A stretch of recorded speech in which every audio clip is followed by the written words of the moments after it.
É grave o estado de saúde do motorista que bateu o carro em um poste de semáforo na Avenida Nossa Senhora do Carmo, em Belo Horizonte, na noite de ontem. Pois é.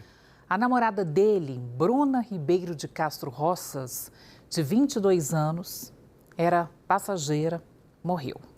Aline, câmeras de segurança registraram o momento dessa batida e depois da explosão. Você vê o carro seguindo ali pela Avenida Nossa Senhora do Carmo, quando bate neste poste. Dá para ver também que muitas faíscas saíram desse choque entre o carro e o poste também ontem à noite, no domingo à noite. A via não estava tão movimentada assim, dá para ver que não havia tantos veículos, tinha um ônibus descendo ali lateralmente também, mas a pancada forte, a gente consegue ter essa sensação por meio dessa câmera de segurança que registrou esse acidente ontem à noite.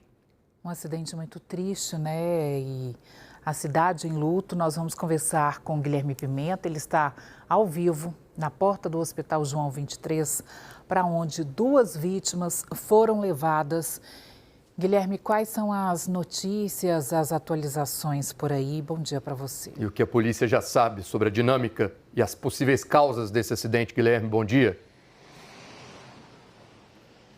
Oi, Sérgio, bom dia para você, bom dia, Aline, bom dia para quem está com a gente aqui no MG1. Olha, as atualizações têm relação com o estado de saúde dessas vítimas. Uma delas permanece internada aqui no Hospital João 23 em estado grave, enquanto a outra já recebeu alta. Daqui a pouco a gente fala mais sobre isso, com relação ao trabalho da polícia, da perícia, que estiveram no local do acidente.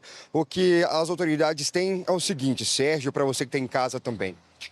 Testemunhas contaram que um dos passageiros conseguiu descer do carro, dizendo que voltavam, de uma festa no bairro Buritis, na região oeste de Belo Horizonte, quando houve aí esse acidente. Acidente que aconteceu na Avenida Nossa Senhora do Carmo, bem perto do cruzamento com a rua Rio Claro. É um cruzamento semaforizado, então o motorista ele segue para uma faixa isolada que vai dar acesso a essa rua, mas o motorista não consegue fazer a curva, de acordo com o relato mesmo dessas testemunhas, e ele acaba atingindo o poste do semáforo, como a gente viu nas imagens do circuito de segurança. 3 pessoas estavam dentro do veículo, uma jovem de 22 anos desceu, quando ela foi descer do veículo, ela acabou eletrocutada. Por quê? Porque ao atingir o circuito, o poste, o semafórico, todo aquele cabeamento da rede elétrica foi rompido. Um desses cabos acabou encostando no asfalto e aí eletrificando toda aquela região onde a jovem pisou. O motorista teve queimaduras, esse passageiro conseguiu pedir ajuda para as pessoas que estavam ali no local. Houve explosões, um princípio de incêndio que atingiu o carro acidentado. E os detalhes você vai acompanhar agora na reportagem. Uma câmera de monitoramento flagrou o momento do acidente. O carro desce a Avenida Nossa Senhora do Carmo, na altura do bairro São Pedro, quando atinge o poste do semáforo. A batida provocou o rompimento da rede elétrica. Houve explosões de transformadores e o início de um incêndio que atingiu o veículo acidentado. O corpo de bombeiros esteve no local e controlou o fogo. 3 pessoas estavam no carro. Bruna Rosas, de 22 anos, tentou deixar o veículo, mas, segundo testemunhas, foi eletrocutada ao pisar no asfalto. Gustavo Lucas Pereira de Assis, de 36 anos, estava no banco de trás. O motorista era Gabriel de Faria de Oliveira, de 26 anos. Os 2 foram socorridos e levados com vida para o Hospital João 23. O hospital não informa o estado de saúde dos pacientes.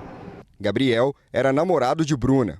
De acordo com a polícia, o trio voltava de um evento no bairro Buritis, região oeste da capital. Pessoas que viram o acidente contaram que o carro estava em alta velocidade. O acidente foi por volta das 10 horas na noite de ontem. Aqui no local dá para ver as marcas deixadas pelo carro. Tem muito vidro, resto de peças. O semáforo ainda não está funcionando. Boa parte dele, derreteu em função do incêndio que foi provocado pelo rompimento da rede de energia. Por causa disso, agentes da BH Trans ainda monitoram o cruzamento até o restabelecimento total do serviço de sinalização. É muito movimentado, Aqui constantemente tem acidente grave. A perícia esteve no local e a Polícia Civil apura as circunstâncias do acidente. Olha só, a gente teve um retorno aqui da BH Trans sobre essa situação dos acidentes, que a BH Trans disse que os acidentes são, em sua maior parte, naquele local durante a madrugada e a maioria das vezes também com postes destruídos, quase sempre em virtude de imprudências, é o que diz a empresa de trânsito de Belo Horizonte. Bom, como a gente antecipou aqui no início da nossa participação, nós estamos em frente ao Hospital João 23, para onde vieram duas das vítimas, né? Nossas equipes estiveram aqui desde o início da manhã. Patrícia Luz e o Marcelo Abreu, eles estiveram aqui e acompanharam toda a movimentação aqui na porta. Como a rede não informa, né, o estado de saúde dos pacientes, nossas equipes monitoraram aqui, acompanharam toda essa movimentação e percebeu que, enquanto estavam aqui na porta do hospital, o Gustavo Lucas Pereira foi visto deixando a unidade. Mais tarde, conforme as nossas apurações, um funcionário confirmou que o Gustavo recebeu alta. O Gustavo é que estava na parte traseira do veículo, o homem de 36 anos. Olha, a Bruna, que é essa jovem de 22 anos, ela estava no 8º período de jornalismo na PUC Minas. A universidade manifestou pesar pela morte da jovem, destacou que ela era dedicada, inteligente e admirada por professores e colegas. A Bruna também era estagiária na Record TV. A empresa lamentou a perda e disse que presta apoio à família. O Gustavo, que estava no banco de trás, também trabalha na emissora e foi, como a gente disse, liberado aqui da unidade de saúde. Aline, Sérgio.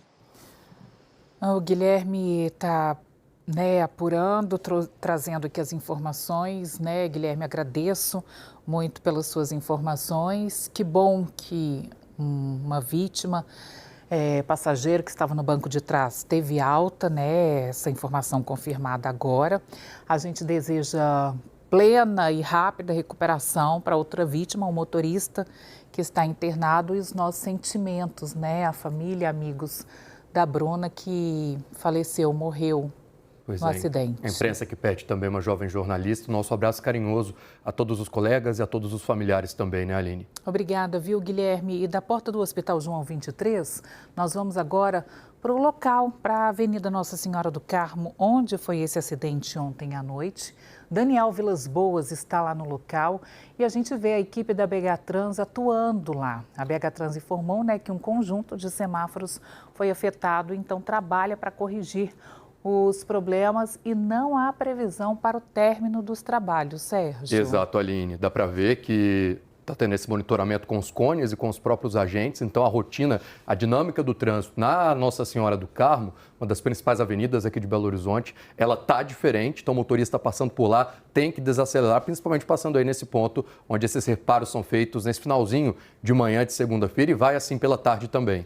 E o Sérgio comentou aqui a Avenida Nossa Senhora do Carmo, uma das principais de Belo Horizonte, e está entre as que mais registram acidentes aqui na capital, Sérgio. Pois é, Aline, quando você olha os dados oficiais, e são dados da Secretaria de Justiça e Segurança Pública aqui de Minas, a Sejusp, você vê um perfil dessas vítimas, de pessoas que ficaram feridas na Avenida Nossa Senhora do Carmo. Esse é um recorte dos últimos 10 anos e a principal faixa etária de vítimas, pessoal. Uma triste coincidência, de 18 a 29 anos. A gente lembra que a Bruna tinha 22 e perdeu a vida ontem à noite lá na avenida. Também, em segundo lugar, pessoas de 30 a 39 anos, 26% das vítimas desses últimos 10 anos. A gente sabe que a Avenida Nossa Senhora do Carmo, como eu comentei, além de ser uma das principais vias aqui da nossa cidade, ela é monitorada também, Aline, por pelo menos 7 pontos de fiscalização eletrônica. Eu apurei com a BH Trans hoje de manhã que havia, sim, um radar perto de onde aconteceu o acidente, só que esse radar é aquele radar que monitora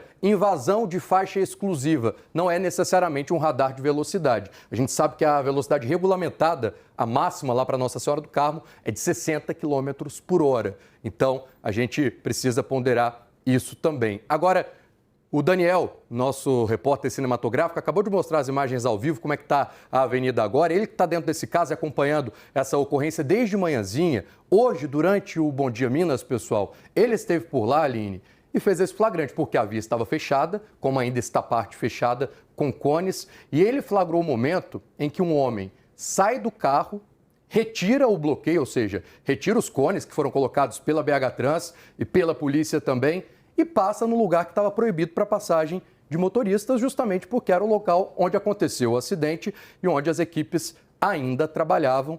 Um flagrante feito pelo Daniel hoje de manhã. O Código de Trânsito Brasileiro é muito claro, pessoal. Se a via está interditada para obras, para acidente ou para determinação da autoridade policial, o cone e o cavalete ele é considerado uma sinalização oficial, sim. Retirar e passar com o carro é uma infração de trânsito, uma infração gravíssima, além de colocar em risco a própria segurança, né? A autoridade pode aplicar uma multa e até responsabilizar por dano ao patrimônio público também. 7 pontos na carteira, uma multa de quase R$300, só que para ser autuado, Aline, segundo a BH Trans, precisa do flagrante. Não teve o flagrante lá na hora, apenas a imagem que a gente está mostrando aqui agora da nossa equipe, não teve o flagrante policial. A gente entrou em contato com a defesa desse homem que aparece nas imagens, desse motorista, que disse que ele estava com pressa, estava atrasado para deixar os filhos na escola e tirou esse cone por esse motivo, ali. Achou por bem, então, tirar o cone e passar, só ele, né? Porque até interessante na imagem, a gente vê que ele não coloca o cone de volta e aí a pessoa que está atrás respeita o cone. Veja, a pessoa segue por onde deveria seguir. E nem a câmera intimidou, né, Aline? Tá aí, então, esse flagrante da nossa equipe hoje de manhã por lá, lembrando, furou o bloqueio de um local que estava ainda em manutenção pós-acidente, né, Aline? E agora vem um carro, ele viu ali, né, também estava direcionado para a esquerda, mas depois ele segue a avenida. Bom,